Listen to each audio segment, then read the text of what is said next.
إن الحمد لله نحمده ونصلي على رسوله الكريم আজকে আমরা মুসলিম পার্সোনাল নগরের সভাপতিত্বে এবং পশ্চিম বাংলার বিভিন্ন সংগঠনের উদ্যোগে আজকে দলবদ্ধ হয়েছি কলকাতা রানী রাসমণি ইউনিয়নে। যদিও সভাটা শহীদ মিনারে হওয়ার কথা ছিল, কিন্তু আজ রানী রাসমণি ইউনিয়নে আমরা দলবদ্ধ হয়েছি। মনে রাখবেন, আল্লাহ পাক কোরআনের মধ্যে এলান করে দিচ্ছেন, লান তানালুল বিররা হাত্তা তুনফিকুনা মিম্মা তুহিব্বুন।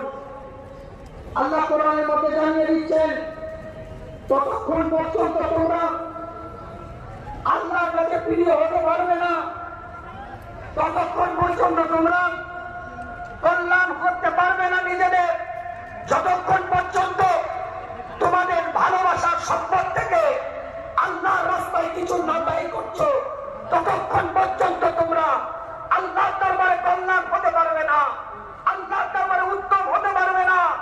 আজ ভারতবর্ষে যে ওয়াকফ আইনের উপরে হস্তক্ষেপ করা হচ্ছে, মনে রাখবেন, এটা কারো বাবার সম্পত্তি নয়, এটা আমাদের পূর্বপুরুষের রক্তের পানি করা অর্থ দিয়ে আল্লাহর রাস্তায় ব্যয় করে গেছে।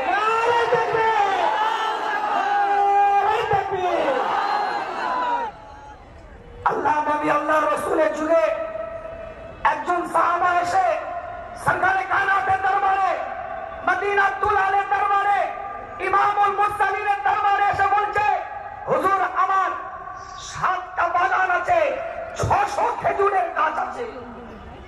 আল্লাহ নবী আল্লাহ রসুলের দিকে তাকিয়ে বলছে, হুজুর কি করব? হুজুর বললেন, তুমি আল্লাহর রাস্তায় দান করে দাও।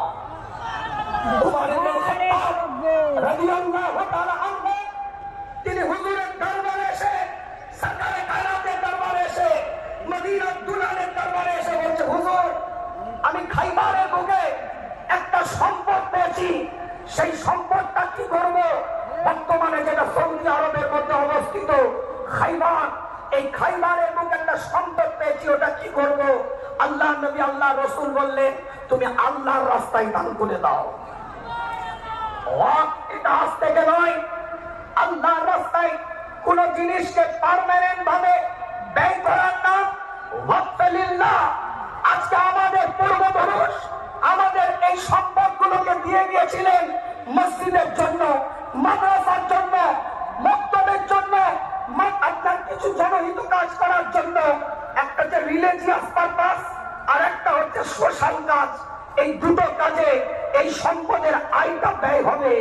এতদিন আমরা লড়াই করেছি, আজকে জানিয়ে দিতে চাই, রানী রাসমণি ইউনিয়ন থেকে এতদিন আমরা লড়াই করেছিলাম এনআরসির বিরুদ্ধে, লড়াই করেছিলাম এনপিআর এর বিরুদ্ধে, লড়াই করেছিলাম সিএএ বিলের বিরুদ্ধে। মনে রাখবেন, ওটা আমাদের নাগরিকত্বের অস্তিত্বের লড়াই ছিল, ওটা আমাদের নাগরিকত্বের অস্তিত্বের লড়াই ছিল। কিন্তু এই ওয়াকফ বিল, এটা আমাদের ঈমানের অস্তিত্বের লড়াই।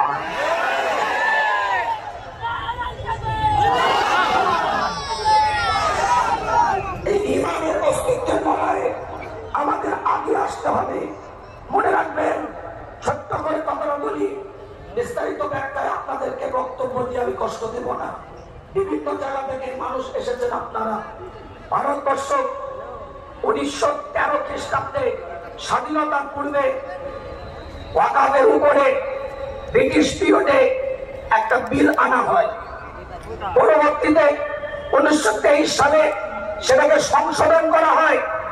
জাস্টিস আমির আলীর নেতৃত্বে 1936 সালে সেটাকে আইন স্বীকৃতি দেওয়া হয়।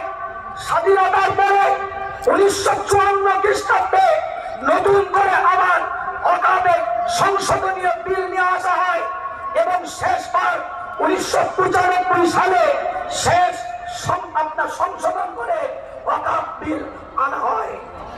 আজ যে কর্মকাণ্ডের সাথে আমরা জড়িত আছি, মনে রাখবেন, এই কাজ মানবতার কাজ। এই কাজ আজকে আপনার আমার নৈতিক দায়িত্ব, নৈতিক কর্তব্য বলে আমরা মনে করবো। ইমানি দায়িত্ব, ইমানি কর্তব্য। করে মনে করবো আজকে আল্লাহ আমাদের সকলকে দলবদ্ধভাবে একতাবদ্ধভাবে এক প্ল্যাটফর্মে দাঁড়িয়ে মাসলাক চার্জার ইসলাম সবার এই জায়গায় দাঁড়িয়ে প্রতিবাদ করতে হবে। বন্ধ করেন দলাদলি, বন্ধ করেন ইখতিলাফ, বন্ধ করেন জুজিয়াত মাসলাকের ইখতিলাফ, প্ল্যাটফর্ম তৈরি করেন একটা জায়গায় এসে ও আপনার মুসলিম পার্সোনাল লবণের হাতকে মজবুত করেন, যে হাত যেন এই কালো আইনের বিরুদ্ধে লড়াই করে ভারতবর্ষকে নতুন দিশা দিতে পারে। স্বাধীনতার পিছনে আমাদের অবদান আছে, ভারতবর্ষের স্বাধীনতার পিছনে আমাদের অবদান আছে। আমরা স্বাধীনতা দিয়েছি ভারতবর্ষকে, মনে রাখবেন যেমন ভারতবর্ষের স্বাধীনতার পিছনে আমাদের অবদান আছে, তেমন ভারতবর্ষের সংবিধানকে অক্ষুণ্ণ রাখার আমাদের দায়িত্ব আছে।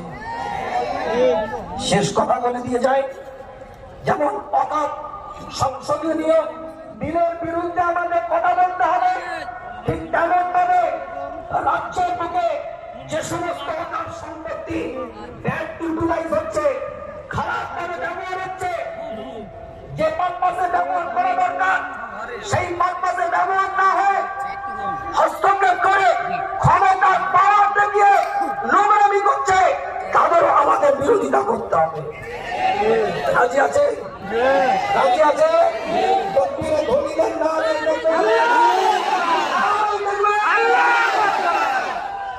আল্লাহ আমাদের সকলকে কবুল করে।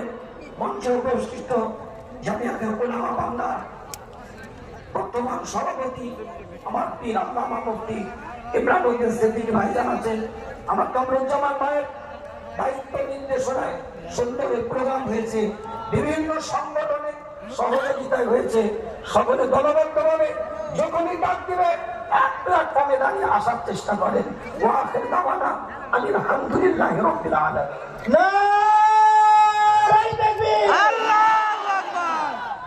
ইতিমধ্যেই মঞ্চে আমরা পেয়েছি অল ইন্ডিয়া মুসলিম পার্সোনাল ল বোর্ডের মহিলা শাখার আরো একজন মেম্বার জনাবা উজমা আলম সাহেবা, তিনি এসছেন। আমরা সকলের পক্ষ থেকে তাকে আন্তরিক অভিনন্দন ভালোবাসা জ্ঞাপন করছি।